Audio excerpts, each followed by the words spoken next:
because you have such an eclectic filmography, but it's kind of like a return to comedy. So I was wondering, what made you want to jump on this one? Well, I love. I mean, the first day on the set, and I'm seeing Alan Arkin and Morgan Freeman and Michael Caine, all of whom I've admired for so long, sitting right next to each other in front of me. It's like, so to work, and Margaret, et cetera, just to work with talent of that caliber, it's a treat, inspiration.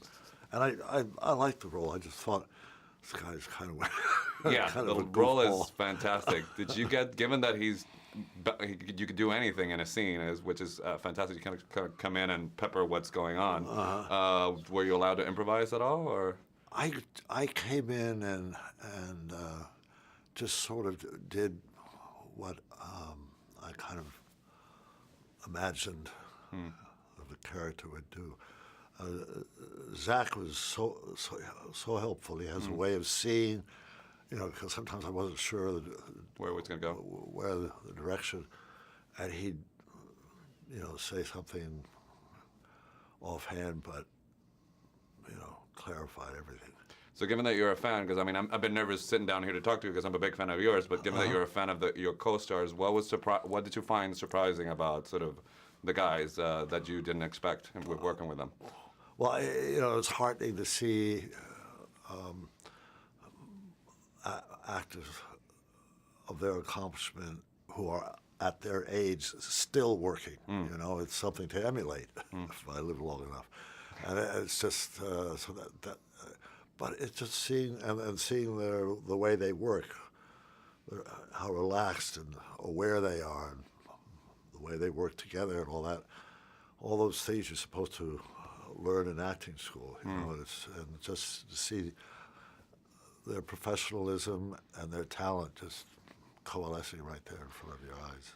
All right, so I wanted to ask you, because when I tweeted that I was going to get to talk to you, and everybody's like, oh, there's going to be a Back to the Future question. I was like, you know what, I might go with what I've thought of. I've been a fan of Clue and One Flew Out of the Cuckoo's Nest, so I wonder, given that you've gotten to make so many different types of film that had hit sort of the popular culture. Right.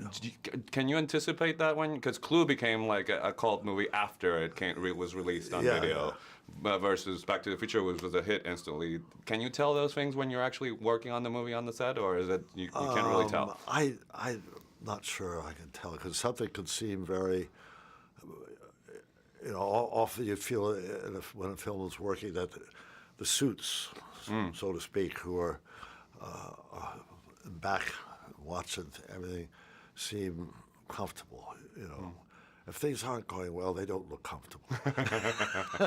So there's that kind of an indication. But I mean, there's no way that you can tell. I ever thought that Back to the Future was going to do what it's doing still. Yeah. And One Flew Over the Cuckoo's Nest, everything seemed to be in place.